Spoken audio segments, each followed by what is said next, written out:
Alright everyone, I just wanted to make another quick video here. Basically, most of the videos I've been going over have been on being able to play Socom 2 online again using the Xlink Kai program. And although I have two videos out there on how to get everything rolling and up and rolling and to go over different settings and whatnot, I really wanted to go over one more quick thing, which is a connection failure you get sometimes while you're logged on with your PlayStation or PlayStation 2 or 3. Sometimes trying to join a room, you're going to get an error, and it's this one here, which is multiplayer connection failure.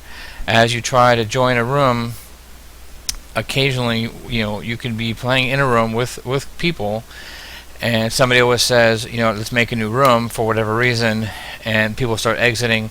Somebody will make a new room, and then as you get to the lobby, and then you want to get into this new room, you're going to get this error, multiplayer connection failure. Now, I cannot specifically pinpoint a 100% fix for this, but what I will say is that I've tried a whole bunch of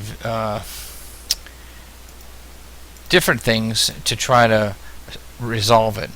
Now, real quickly on my desktop, I'm just going to go here to the Arizona orb. I'm going to log in.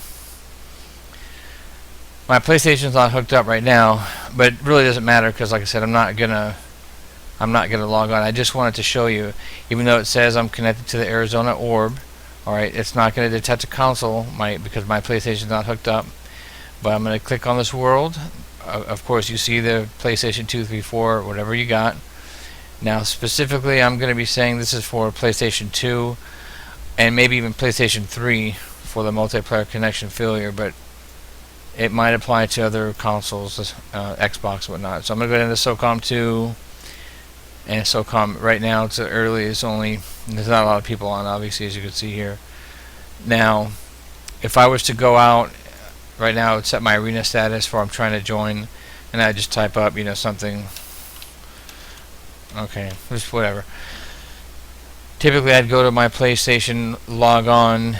If there was probably in about a half hour, there's going to be a lot more people on. As a matter of fact, I'll check another orb real quickly, another satellite, just to see. Sometimes with one satellite, you don't see the full number of people. You might be 20 people on one satellite. You only see a few, so there's only about four or five people on. All right, now, in order to fix this, I've done a couple different things. Sometimes you can in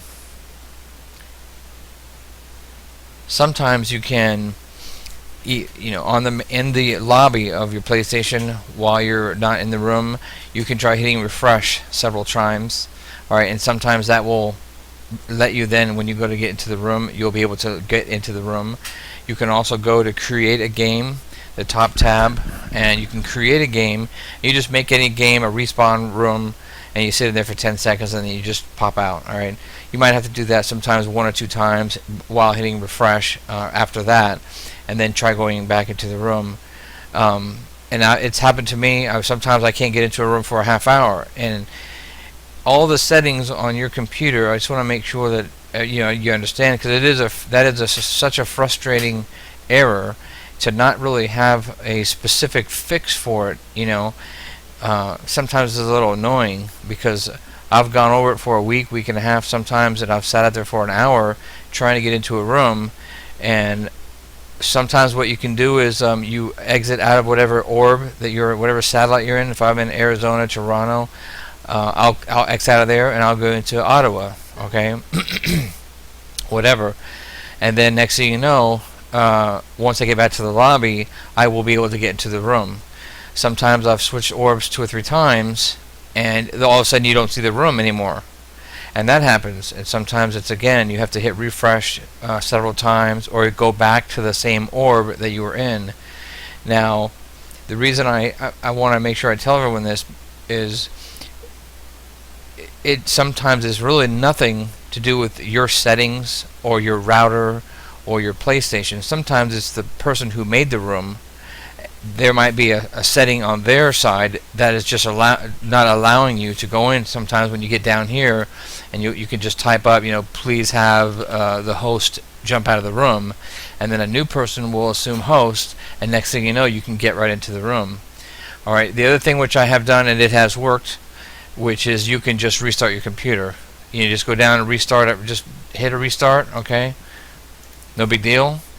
And once everything restarts, I'll go back out there, and next thing you know, you log right in.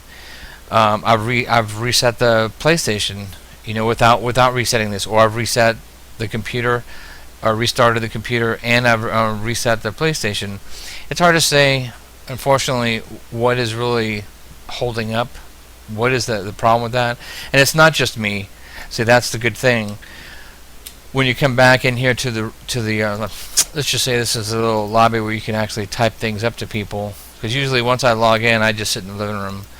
But I come in here and I'll read other messages from people, and somebody else is saying I can't get into the room. I can't get into the room. Okay, so I don't want you to think it's only something with your computer or your settings. As long as you have things that you feel are set up correctly, most importantly is having this, if you have Windows Essentials, and I have this on my other video, make sure that you have the Kai Xlink program in this box down here under excluded files and locations. Alright, and now, like I said, it is very easy to do. It is in the other video. I really don't want to go through the whole thing. But like I said, if you go down to real-time protection, you unclick this, and then you hit Save Changes. Then it's going to give you a little window saying you're administrator. You just hit yes, and then just go to excluded files, hit Browse, and then go down to, it's going to be in Program Files 86. And you just scroll down to the bottom, and you'll see Xlink Kai. You'll just click it and hit OK. It'll put it up here, and then you'll have the highlighted tab here, Add, will be actually highlighted. You just hit Add, Save Changes, and then go back to real-time protection and make sure you turn it back on. Alright, and that's pretty much the quick thing with that. And this way, you'll see you want to have a Xlink Kai here, because that was also a problem for me. That was as soon as I did that, all of a sudden I was able to get into a lot more rooms, and it was just like a big relief. The other thing, real quickly, is on your Configure Kai. There's some of the people do different things. You know, there is the standard user face, the standard GUI. I usually use that one, and this I make sure I have my port here at 30,000.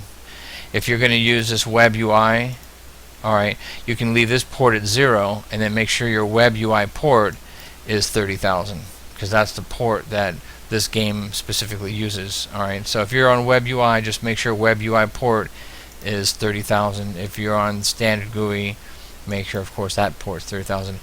Now, another big thing that I have seen on the forums is this enable PAT. Alright, for me, this is port address translation. From everything I've read and seen, a lot of people seem to sometimes, if they cannot see a room, if you're trying different things and you can't see a room, if you have this ticked, alright, you can uncheck it and then hit save, and you'll have to do it again, because as soon as I hit save, it's going to pop up with another window. Alright, like this. See where it says here, now I want to unclick it again, hit save, and now it's not there anymore. So now if I was to log in, it would log me in with that port address translation tick off. But for me, you know, I've tried it both ways, and that does not work for me. For whatever reason, that never seems to work. As soon as I click on this, I'm able to see the rooms. I'm able to do a lot of the things that for me, from the way I have it set up, for whatever reason, I have to have it check marked. That's how it works for the way my system is. Like I said, I'm using Windows 7. You know, no big deal there. All right, I have it in my Windows Essentials. I have that in the excluded list, and of course, like I said, a lot of the other things. You know, when you go over the other things that you're supposed to have done in here, you make sure you go into properties on each one of these things. Make sure it's run under Windows Service Pack 2, do not have any of these things clicked, okay, and run it as a program as an administrator.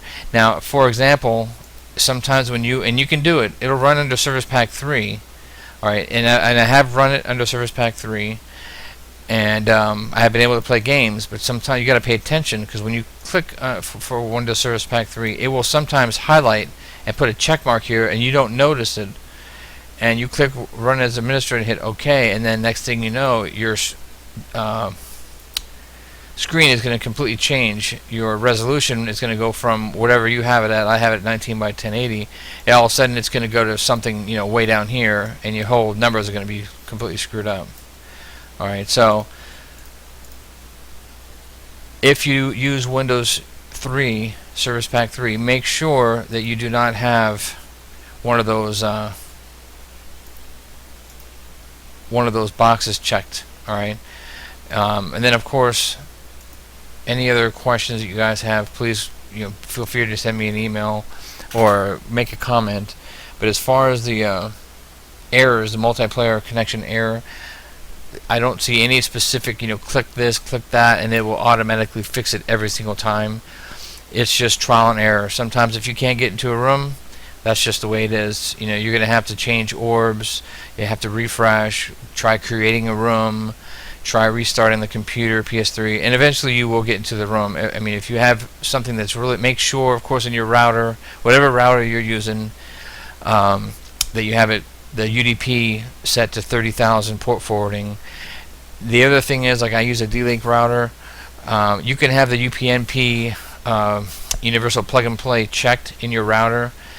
Supposedly, if you have that, you don't need to port forward, but honestly, I've done it with both. I've had the universal plug and play check marked and enabled, and right now I play with it. I don't use that. I just use the port forwarding, and it works perfectly for me. So in each individual's system, it's going to be just a trial and error is really what it is, and see whatever works better for you. Alright, so great time. Have a log on, play your Socom 2 online, and